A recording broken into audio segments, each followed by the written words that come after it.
Ini adalah penyebab bab 1 skripsi kalian banyak revisi dari dosen kalian.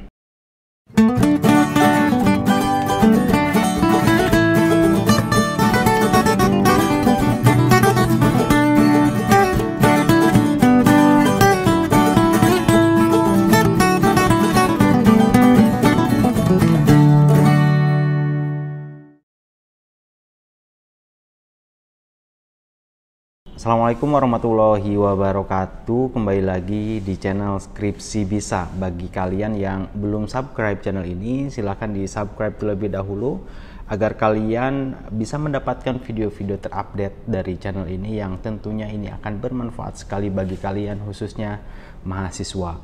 Di video kali ini saya akan membahas ya hal-hal apa saja yang menjadi penyebab bab 1 kalian ini banyak revisi. Nah, tentu saat kita menyikapi revisi itu harus disikapi dengan positif. Artinya revisi ini adalah proses menuju penyelesaian skripsi kalian. Jadi jangan dianggap skripsi yang diberikan dosen ini merupakan penghambat. Tapi ya, revisi yang diberikan dosen ini merupakan satu jalan agar skripsi kalian cepat selesai. Banyak mahasiswa yang mengira banyak revisi itu akan sulit untuk selesai. Nyatanya tidak, banyak revisi justru akan makin dekat dengan selesainya skripsi kalian. Jadi tetap positif terhadap pemikiran revisi dari dosen kalian.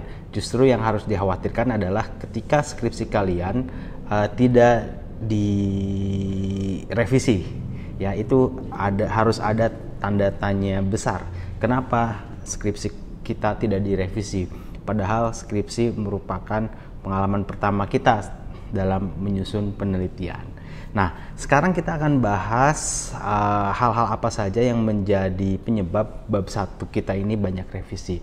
Saya akan bagi dua. Yang pertama ada revisi minor atau kecil, yang kedua ada revisi mayor atau besar. Nah, di dalam revisi minor biasanya yang akan dosen kalian koreksi adalah ketidaksesuaian. Yang menjadi penyebab revisi ini adalah ketidaksesuaian format skripsi kalian dengan pedoman yang diharuskan. Jadi format yang kalian tulis di skripsi kalian itu belum sesuai dengan pedoman penulisan skripsi. Maka dari itu pelajari betul pedomannya. Misalnya dari sisi penulisan kertas marginnya harus berapa, ikuti itu sesuai dengan pedoman. Terus jenis huruf, ukuran huruf, nah itu harus betul-betul dipahami terlebih dahulu. Itu yang akan menjadi catatan sebagai revisi minor menurut saya. Kemudian yang kedua, penyebab bab 1 kalian direvisi untuk yang minor dulu ya adalah penyusunan kalimat dan paragraf yang tidak sesuai dengan pedoman umum ejaan bahasa Indonesia ya. Misalnya setelah titik tidak ada huruf besar, atau penyusunan paragraf yang tidak nyambung antara paragraf 1 dengan paragraf yang lainnya, penyusunan kalimat yang tidak sesuai dengan SPOK-nya tidak sesuai. Nah, hal seperti itu ya, itu masih masuk ke revisi minor. Jadi penyebab kedua bab 1 kalian direvisi adalah penyusunan kalimat dan paragraf yang tidak sesuai dengan pedoman umum ejaan bahasa Indonesia. Kemudian yang ketiga masih di revisi minor, yaitu typo. Salah ketik ya, yang harusnya bisa menjadi bias atau tidak ada titik komanya gak jelas. Nah itu ya, typo itu pun akan menjadi hal yang akan jadi catatan di revisi. Itu adalah revisi minor. Kalau misalnya ada hal yang lain silahkan tulis di komentar.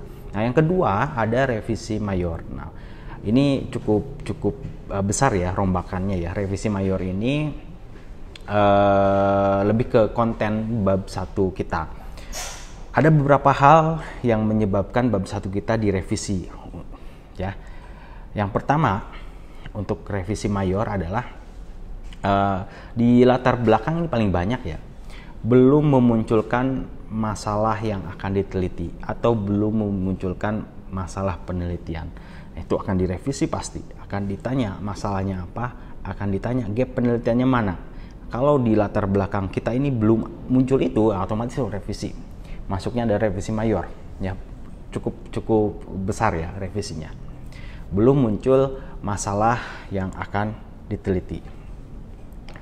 Kemudian hal yang kedua adalah hubungan masalah antar variabel gak jelas atau gak nyambung. Belum nyambung ya. Kita ngambil variabel misalnya 3 variabel.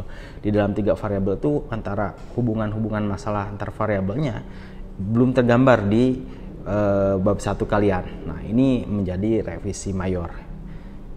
Selanjutnya, kurangnya data, kurangnya teori atau kurangnya penelitian terdahulu yang memperkuat permasalahan kita. Misalnya kita sudah menunjukkan masalah namun belum ada data yang mendukung atau memperkuat masalah. Belum ada teori-teori yang memperkuat masalah kita atau bahkan belum ada hasil penelitian yang memperkuat masalah kita. Nah, biasanya itu akan direvisi. Ya, jadi poin yang ketiga penyebab revisi bab 1 untuk revisi mayor adalah kurang data, kurangnya teori dan kurangnya penelitian terdahulu yang memperkuat atau memperjelas masalah penelitian kita. Nah, selanjutnya yang revisi mayor adalah tujuan penelitian yang tidak nyambung dengan rumusan masalah.